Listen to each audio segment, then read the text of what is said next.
ஒரு அற்புதமான ஒரு டாக்குமெண்டேஷன். எனக்கு ஆக்சுவலி பேச்சு வரல, மனசு ஒரு 30 ஆண்டு கால பின்னாடி போகுது. இதுவரைங்கிற படம் நடித்து எனக்கு 28 வருஷம் ஆச்சு.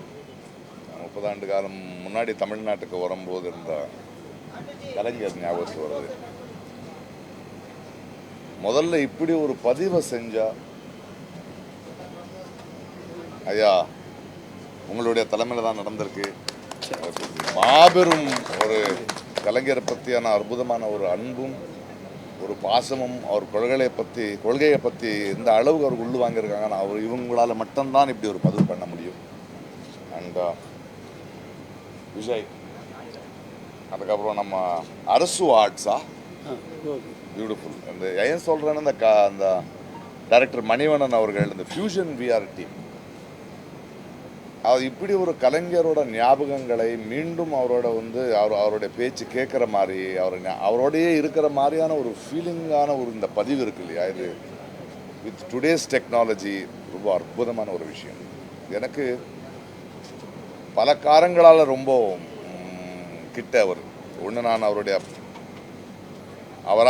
நான் நடிக்கிற ஒரு வாய்ப்பு எனக்கு இருந்தது இருவரில். அதுக்கு அவரை சந்திக்கிறதுக்கு முன்னாடி அவரோட வாழ்ந்த மாதிரி எனக்கு ஒரு ஃபீலிங். கிட்டத்தட்ட ஒரு 2 வருடங்கள் நான் அவரை ஸ்டடி பண்ண வேண்டியதான்.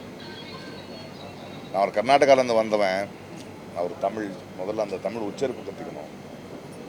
ஆனால் தமிழை கற்றுக்க அந்த தமிழ் அங்கிற ஒரு ஒரு மொழியோட கர்ப்பத்தில் அவர் பிரசவிச்சுட்டு இருந்த அவர் அற்புதமான கொள்கைகளும், அவர் ஏன் இப்படி அவரை செதுக்கியது என்ன, அவருடைய வாழ்க்கையின் பயணம் என்னன்னு என்னால் உணர முடிஞ்சது.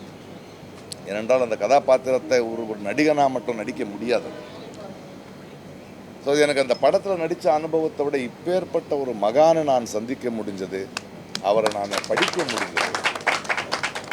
இன்னைக்கு நான் பேசுகிறேன்னா அதற்கு காரணம் அப்பேற்பட்ட ஒரு மனிதனை 2 ஆண்டு காலம் நான் கிட்டத்திலிருந்து பார்த்து ஸ்டடி பண்ணது தான்.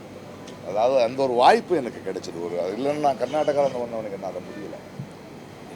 இன்றைக்கி நம்ம நிறைய இந்த ஜாதி அரசியலையும் இன்னொன்றும் பார்க்கும்போது, ரீசெண்டாக ஒரு பேட்டியில் நான் பேசிகிட்டு இருக்கும்போது சொன்னேன், நீங்கள் ரொம்ப பேசுகிறீங்க அதை பற்றி. என்னாங்க கலைஞர் இருந்திருந்தால் நான் பேச வேண்டிய அவசியம் இருக்குல்லையே எனக்கு இல்லையா?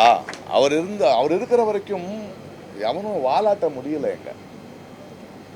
அதாவது அவரை பற்றி என்ன சொல்கிறது, இன்றைக்கி நம்ம கலைஞரோட நூற்றாண்டு கொண்டாடிட்டு இருக்கோம். நான் இந்த கலைஞரோட நூற்றாண்டு கொண்டாடிட்டு இருந்த நாட்டில் ஒரு நூற்றாண்டின் கலைஞரை கொண்டாடிட்டு இருக்கேன்னு நான் சொல்கிறேன். ஒரு நூற்றாண்டின் கலைஞர், ஒரு நூற்றாண்டின் முதல்வர், காலகாலத்துக்கும் இருக்க போகிற அந்த பேருக்கு பேர் ஒரே ஒரு ஒரு அற்புதமான ஒரு மனிதன் இந்த உலகத்தில் வந்திருந்தால் அது கலைஞர் மட்டும்தான். எனக்கு ரொம்ப நிறைய அனுபவங்கள் இருக்குது அவரோட. நான் என்னை ஏதோ ரொம்ப ரொம்ப அன்பாக பார்த்துட்டு இருந்தார் அவர். என்னை பார்த்தா ஒரு சின்ன சாஃப்ட் கார்னர் இருக்குது. ஒரு அபியும் நானும் படத்துக்கு ஒரு முதல்வர், நீங்கள் ஒரு ஆடியோ லான்ச்சுக்கு ஒரு நாளைக்கு முன்னாடி சொன்ன உடனே பொண்ணோட வந்துட்டார், கனியோட எல்லா படங்களை பார்ப்பார், இருவர் பார்த்து பேசுவார்.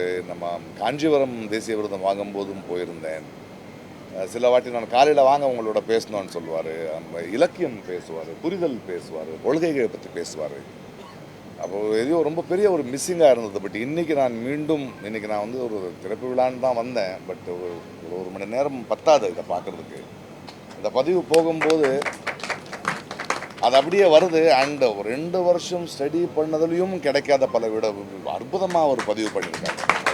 அவருடைய இயர்ஸ், அவரோட அச்சீவ்மெண்ட்ஸ், அவர் ஸ்டார்ட் பண்ண பள்ளிக்கூடங்கள் படித்தவனுக்கு மட்டும்தான் தெரியும் பள்ளிக்கூடத்தோட முக்கியம். இது கூட ஒரு ஆட்சி நல்ல திட்டங்களோடு வந்திருக்கு. ஸ்டாலின் சார் இருக்கட்டும், நிறைய விஷயங்கள் பண்ணிக்கிட்டு இருக்காரு. இது ரொம்ப வளர்ச்சி தெரியுது. அண்ட் அந்த துணிச்சலும் இருக்குது, யாரையும் பேசுகிற துணிச்சல் இருக்குல்ல, அதுதானே அது தமிழ்நாட்டோட குரல், அதுதான் நம்ம தமிழோட பண்பு, அடையாளம். அந்த அடையாளத்தை பிடிச்சி நிற்கிறார் இல்லையா, அதை உண்மையாகவே பாராட்டக்கூடிய ஒரு விஷயம். அது என்ன ஆகுதுன்னா, ஒரு முதல்வரே அப்படி நிற்கும் போது தான் ஒரு மக்களுக்கு ஒரு நம்பிக்கை வருது இல்லையா. நம்ம வீட்டில் தூங்கலாம், நம்ம பேசிகிட்டு இருக்கலாம், ஒருத்தர் இருக்கார் நமக்கு போராடுறது. அந்த விஷயத்தில் நான் ஸ்டாலின் சாரையும் அண்ட் இந்த ஆட்சியும் ரொம்ப பாராட்டுறேன்.